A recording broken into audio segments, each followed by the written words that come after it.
My name is Elliot Duvall. My pronouns are he, him, and I am the director of pFlag London, and also co-director of Trans London. My name is Christa Duvall. I am his partner. My pronouns are they, she.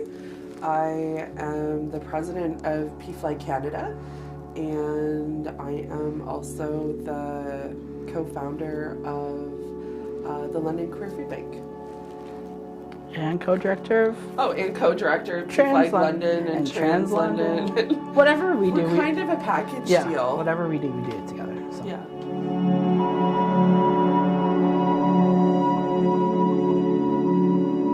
So I'm the oldest of 5 kids.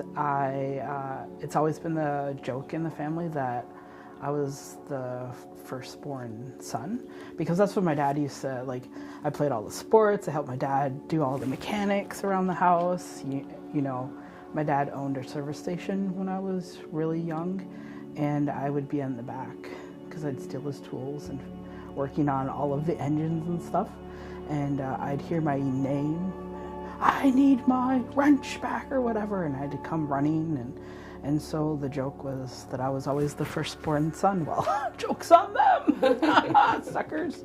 I grew up in the States. I was born in Wisconsin, and we eventually moved to Arkansas. Yay! I love Arkansas. Arkansas is a beautiful state and has some amazing people, but I moved when I was 16 and got super involved into church because that's the culture and that's what you do. And so I went from, I was baptized Catholic and, went to Catholic school when I was really young, and then all of a sudden involved in church 3 days a week, because that's what everyone does with their free time, is go to church. And that's kind of like where my life started. That's where I became, like a full-fledged teenager. I became a young adult in church. It was some of the best years of my life, and I had some of the most amazing friends. I went on my first mission trip. Like, my life was gonna be devoted to being a missionary, and the first church that I got kicked out of was because some of the members thought I was a lesbian. I had a roommate, like Jen and I were just roommates. We traveled together because it saved money on gas. We figured that out really quick if we don't drive 2 cars. And we were broke university students. And so we did everything together because I was my best friend. We very quickly got kicked out of that church. And then the next church we moved to, we also got kicked out of because, again, they thought we were together, and we were not at all. I wasn't a lesbian. It was never on my radar because I grew up learning that is a sinful, horrible, you're going to go to hell for. And then moved to another church. Jen kind of did her own thing, and I was playing on the church softball team and fell in love with the first baseman, and I was the third baseman, and that's where, I really am a lesbian. Oops! Like, I wish somebody would have told me that when I was younger. Like, I would have saved so much money on therapy. I remember I called my sisters, and they were like, yeah, no joke, you're a lesbian, we could have told you that. And so I was 24, I called my grandma, because I knew if I told my grandma, she would tell everybody for me. What's the good word? She informed she was like, the newspaper of the family. Yeah, that's so true. She would tell everybody, so she would call my aunts and uncles, and so I said, Grandma, I'm a lesbian. She goes, yeah, I've known since you've been 2. Oh my God, like, therapy bills, come on. No idea. And yeah, so kicked out of my last church, kicked out of Bible college. Like, my life in the church was over. Yeah. You thought your life was over. Yeah. I was distraught.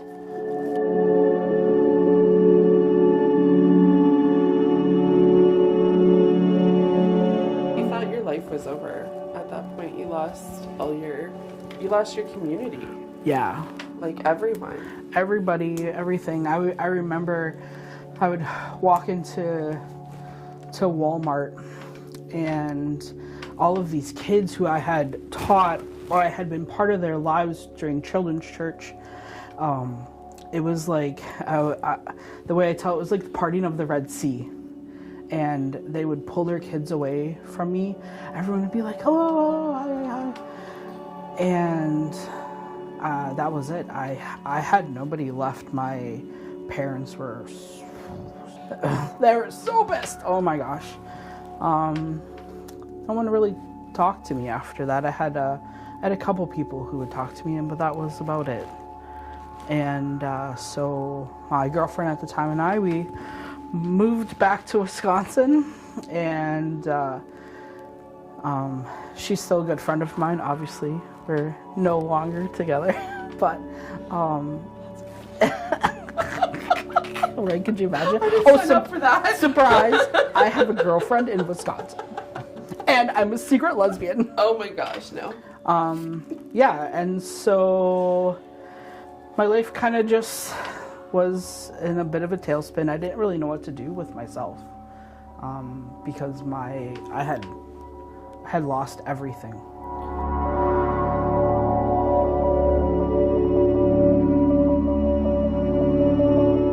Well, I just kind of lived my life, moved around Wisconsin a bit, had another relationship, and had been in lots of therapy. My whole life I've been in a lot of therapy.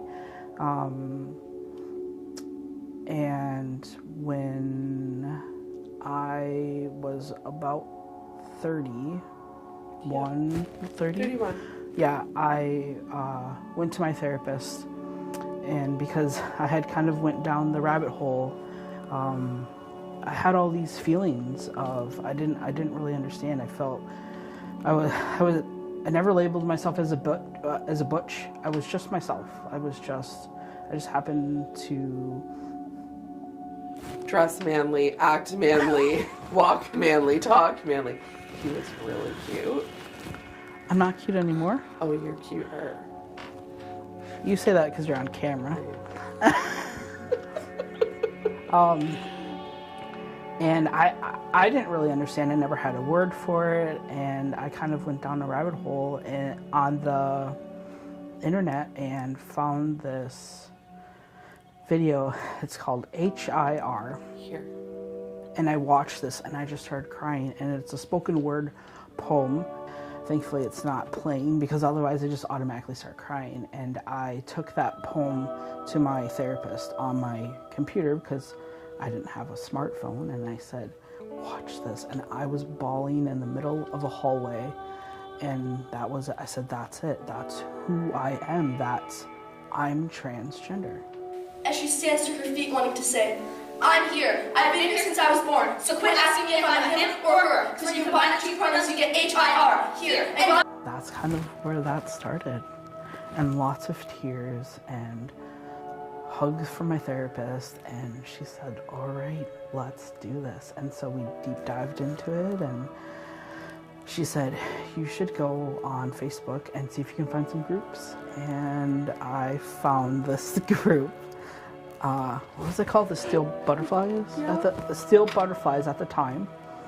And it just said London. And I don't know anything about Canada. So I thought I was just joining this private group in London, England. And I thought, amazing.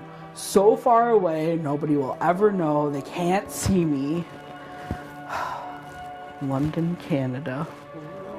Oh my gosh. 7 hours away. yeah.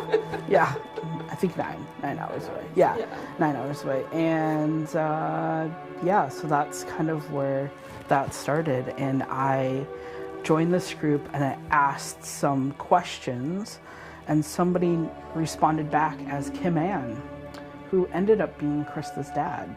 So I knew Christa's dad before I knew Christa.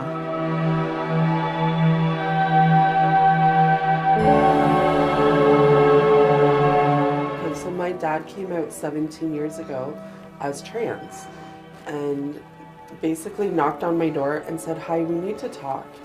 and I had a brand new baby. She was a month old. Yeah. And I said, okay. And I thought she was going to tell me she had cancer. And, 17 years ago, there wasn't a lot of information about being trans or anything transgender. So she brought in like a file folder full of articles and information, sat me down at the table, and I said, wow, is that all it is? Okay, great. Are you still my dad? Super. Where do we go from here? We had many conversations about this, and to be honest with you, it was a little tricky at first, because I did not want to call her mum or mom, and she also didn't want to assume that title. I have a mom, we're close, she is a fantastic person and did wonderful things, and coincidentally, she and my dad are still best friends. They're no longer together. Transition kind of, my mom's like, I didn't sign up to be a lesbian, and my dad said, no, you did not. But they're best friends, and they live in the same apartment building in 310 and 210, so it makes visiting really easy. But she chose to keep dad. She's like, I've been your dad for 35 years. Why would I change that? I said, as long as you're comfortable with it, then that sounds good to me. Now, that comes with a bit of a caveat. If we're out, I would never call her dad. If we are out, I call her Kim, because that's her name. Or Kimmy or Kimberly or whatever. She's a bit deaf, so I have to yell a little bit. Several names, you go through them all. But yeah, and we set that in place right away. I said I would never call you dad when we're out. And I'm sure in the beginning I slipped up once or twice because it was new, but it's certainly not anymore now. It's Kim. I can switch back. I've done it in this conversation, switch back and forth between the two interchangeably kind of thing. But yeah, our family is still super close. Like last night we had both my mom and dad over for dinner and board games, and our daughter calls my dad Mappa. It started as Papa. It started as Papa when she was really young because she didn't quite understand transition, and as she got older and did understand, she's like, oh, okay, well, how about we do Mappa? And she's like, okay, and it was Mappa after that. So she came out, how old was she? I think she was early 60s when she came out. Yeah, she was about her early 60s when she came out, and came out to me. She knew herself since she was young, and then came out to the rest of the family, including her 95-year-old father, who was like, I've always wanted a second daughter. And my grandfather has always supported her, and as soon as Kim came out, my grandfather started buying cards for his daughter for her birthday and things like that. Like in terms of support, the people who are closest to my dad have supported her without question. It's been pretty cool.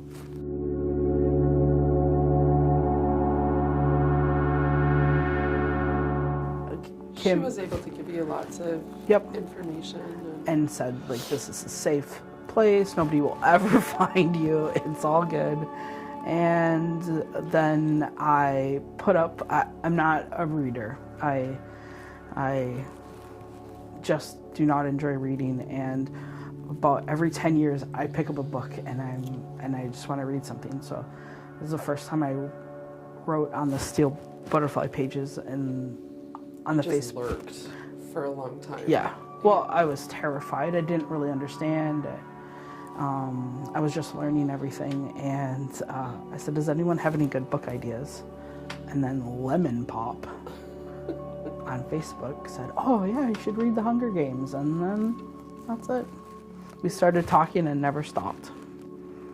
Here's this newbie to our group who just said, do you have any good book ideas? And I just finished reading The Hunger Games on vacation. And I'm like, this is total fluff, but it had me captivated. And Elliot read it and loved it. And yeah, like he said, that was it. We started talking and Never stopped. never stopped. Ever. No, No. not at all. Yeah. And it's been quite a journey because when he joined the Steel Butterflies, which is now Trans London, you know, he was at the very, very beginning of everything and learning and questioning and trying to decide, am I really trans? Am I not trans? Like what does all of this mean? And what does it mean for you in your future? Yeah. And there was a lot. It wasn't just a matter of, you know, I'm trans. It was like, okay, if I do this, Yeah. what am I risking?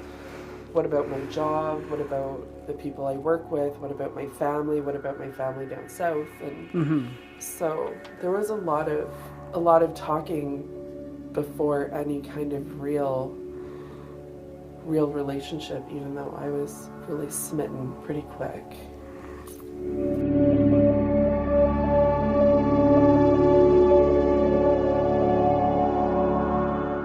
Well, some person, I'm not going to name any names, Christa, came to visit for an Easter weekend or something like that. Yeah.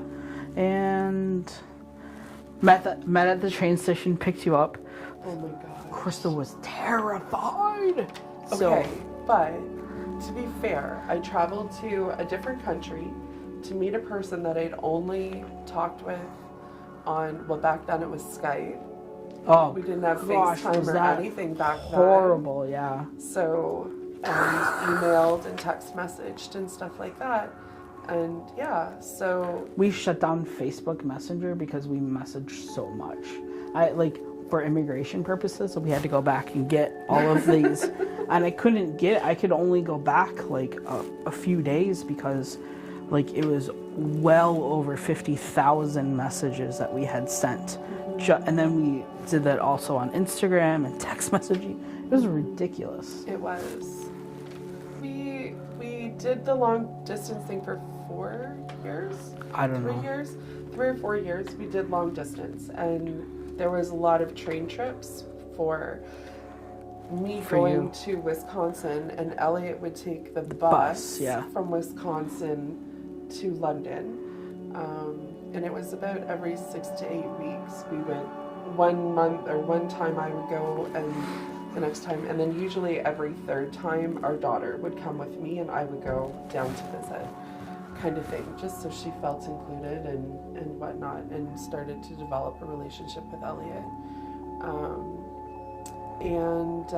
Eventually it was kind of like, okay, you want to do this? And he's like, yep, it's now or never, let's do it. And packed up the car and I bought a car for my sibling and packed it full. of everything, and came across the border. Yeah, I left like 7 boxes at my parents' house, got rid of everything else, and came across the border, and immigration was like, okay, have a great time. We got married a year later.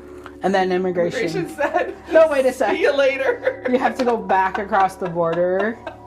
And then I had to move back home. My parents let me move back home for a year, and we again visited. Yeah, that was devastating though. Yeah, when that we was moved back for yeah. a year. Oh Our my daughter gosh. had such a hard time. Elliot and our kiddo became fast friends, and then he quickly became a really, really important part of her life, and still absolutely is. And so when he had to go back to the States for a year, she was just devastated. He was the one, he wasn't able to work in Canada, so he took her to school every day, and they rode their bike together every day. Like, they did all of the things, and she had that kind of taken away. I couldn't take her to school in the morning, and I couldn't ride my bike with her in the mornings, and so that was it. Let's be honest, you don't ride a bike. I don't ride a bike anyway. You would fall off a bike. I would fall in a heartbeat, like literally. So would she now, though, too, I think. So You would might I. too. 100%. 100%. Yeah.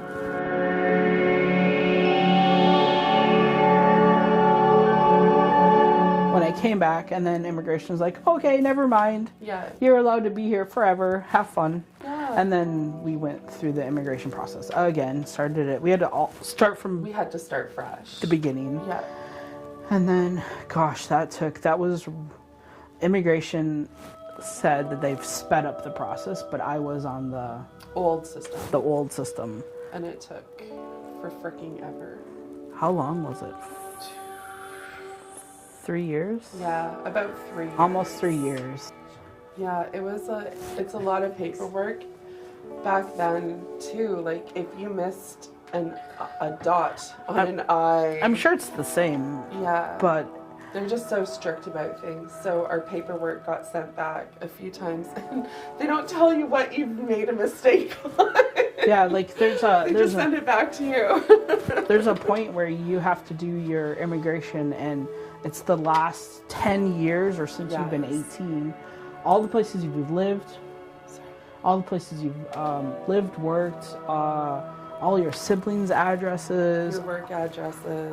I was like, I don't know where my brother even lives in Arkansas. I have no idea. You know what I mean? Like, so there's a lot of chasing, and you have to go month by month for the last 10 years.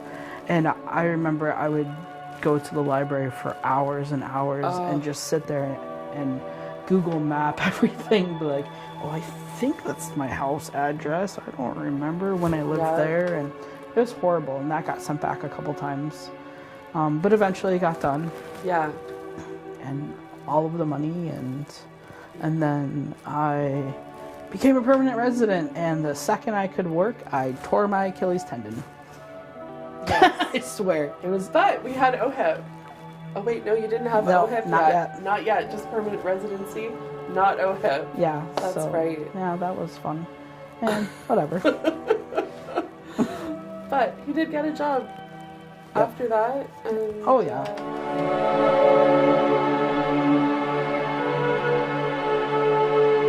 Once he moved to Canada too, he really was able to be himself. So when we first started dating, he was able to start his transition socially. And then he actually began medically transitioning here in Canada. Yeah, it was cheaper for me to buy a bus ticket, travel on a bus for 24 hours, pay in cash to the doctor here than it was for me to go 4 hours away in Wisconsin with see a doctor. insurance to see a doctor to transition. So yeah, that was kind of an odd thing, but he started his medical transition here in Canada, and the doctor was incredible. They would make sure that he had enough medication to last, and then when he came back on his trips, he would get refills. And the doctor had written a letter for him to travel back and forth because it's a controlled substance and things like that. So we were really lucky in that respect. Mm-hmm. We anticipated like a mountain of Trouble. Just trouble. bureaucracy and trouble and whatnot because he was American, but that was something that went really seamlessly actually. The one thing in our life that goes seamlessly. Yeah. It went really, really easily. So he did a lot of his transitioning in between both countries, and it was interesting because he'd be down south and he would come up here for a visit or whatever, and I think he almost always timed it kind of around Trans London and pFlag because he had found this community here, and every time he came he looked a little bit different. So his voice was changing, he was getting a bit of scruff and things like that. Stinkier. Oh, definitely. So I was so stinky. And hairier and all the things. But it was so cool because, I mean, I would see him on FaceTime, but you don't pick all of that up. And when you're close to someone, you see it all the time. It just becomes regular, right? But people who hadn't seen him in a month were like, oh my gosh, Elliot, you changed so much. This is different. And I'm like, oh yeah, that's changed a ton. Yeah. So that was something really, really cool that you were able to kind of do both in both countries and whatnot. So, Yeah. Mm-hmm. Yeah.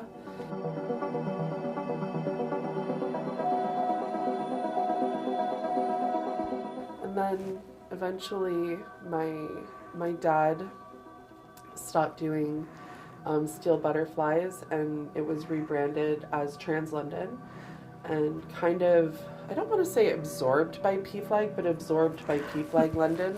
Not right Not away. right away. No. No, you're right. Steel Butterflies was really handed over to you and I. Yes. And we changed it to Trans London. It just kind of made More sense. a little bit more sense, yeah. And we just became a complete social group. We didn't have a board or any of that, and it was just a place to meet, someplace safe to be for 2.5 hours. Once a month. Once a month. We used to meet in a coffee shop. Yeah. And then we met in a different coffee shop for safety reasons. And it was nice. It was small though. I mean, we would have like so small.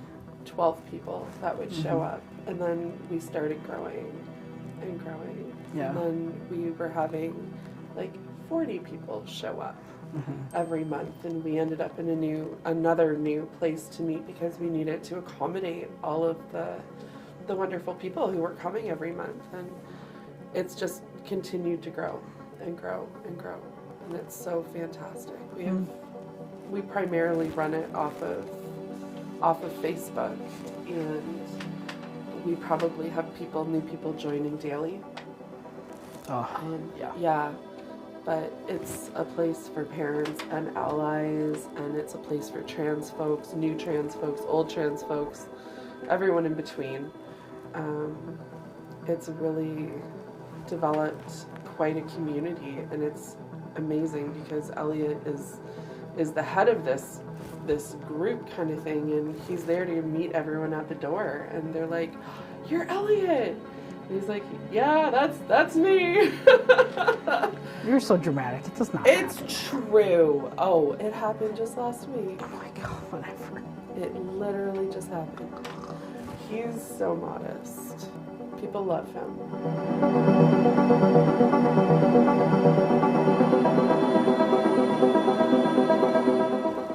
So Trans London is just a place to hang out. It's a place that anyone can come and be themselves. We have quite a few people who come and they say, "Hi, I'm here," and then they disappear into the washroom, and then they get changed in clothes that feel more affirming. It's because at home or out in public, they don't feel safe yet. And so you see somebody walk in jeans and a t-shirt, and then the next thing you know, they're in this beautiful dress and high heels and maybe a wig to go on and some makeup, and you're like, "Hi!" And it's I don't know, it's just a fun time. We put out Play-Doh and coloring books, which sounds ridiculous, but it makes for people, they sit around and they just automatically grab a coloring book, and it's always like these fun adult, what are they called? Mandala coloring books. Yeah. And people just sit there and they talk, and it's not like a support group, but support happens just because it's organic. Yeah, it just happens because you're sitting there with people who become your friends, who are family, and it's just a place to hang out. And everyone makes fun of my horrible coffee that I make, and there's always not enough snacks. Like I think this last month we went through like packages of cookies. We have participants all the way from 7 years old to in their late 80s. Yeah, which that is show up. So amazing. And Christa and I have said to so many people that it's so awesome that you can look at trans people in every aspect of their lives, how they've gone from like a little kid to like teenagers and now adults. But it's great for a little kid that can say, "Look, I can still be an absolutely normal person in my 80s. Like, this is okay. Everyone can survive, right?" Like, you hear a lot of horror stories, and the parents are terrified, and parents come in and they see little kids, and then they see older women. Right now, most of our group right now is older women, and they're like, have nothing to worry about. Yeah. I mean, everybody's scared. Everyone has fears and whatnot. Yeah, but you can say, oh, this is perfectly normal. Yeah. This is just like everybody else. My kid can get married and have a family with another person and have a job and, you know, fight about what bills are being paid by who and when the grass is going to get cut. One of our participants is a retired doctor. And to be able to say to a trans kid who's in high school, you can follow your dreams and still be who you are, and you can be successful. Let me introduce you to our friend here who has done that in her life. And, you know, Elliot works in a factory, super macho, male-dominated, raw. Wait, I'm super macho. Yes, you are super macho industry, but he's Elliot. He fits in. He can do the work just like any other cisgendered man does the work, kind of thing. And, you know, I think a lot of times kids, teenagers don't see that. They don't see successful, normal adult role models. So for these kids to come in and say, oh, wait, yeah, he's doing it or she's doing it and they're doing it, I can do it too. I think that's one of the things that has made our group so successful and so safe for everyone. Yeah. Yeah. So it's kind of a sacred place, to be honest with you. It's pretty amazing.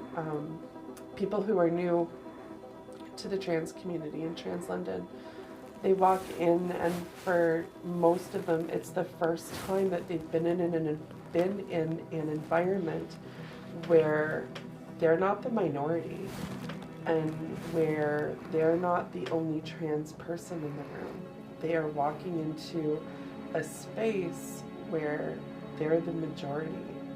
And it's so, a lot of times it's overwhelming, and yeah, a lot of tears. There's tears, and it's at first when I'm like, are you upset? They're like, no, like this is happy, this is joy, this is what I needed, kind of thing. And that just it gets you every time, I think.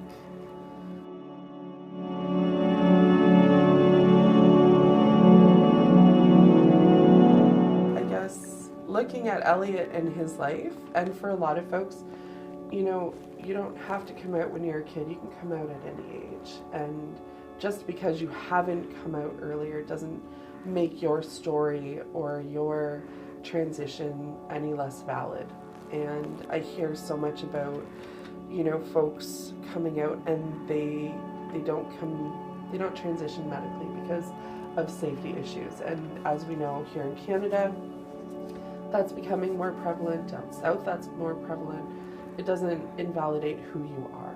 It doesn't invalidate your transness. It doesn't invalidate your identity. And I think that that's something that I'm hearing a lot more rhetoric around. Well, you aren't doing this and you aren't doing this. Well, here in our space, in our universe, you are welcome. And it doesn't matter what you choose to do or not do.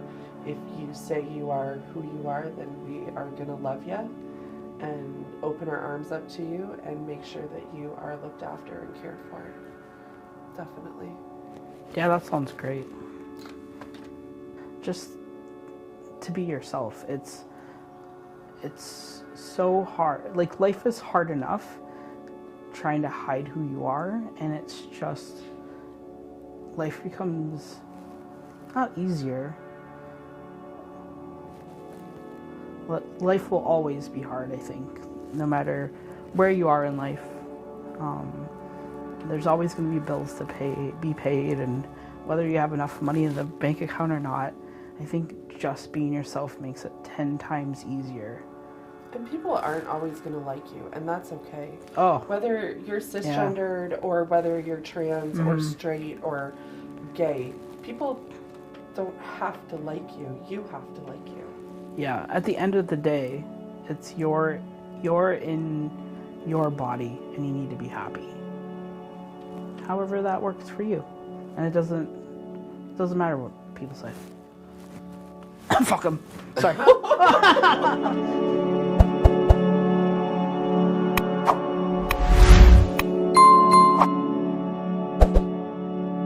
don't think you're supposed to start.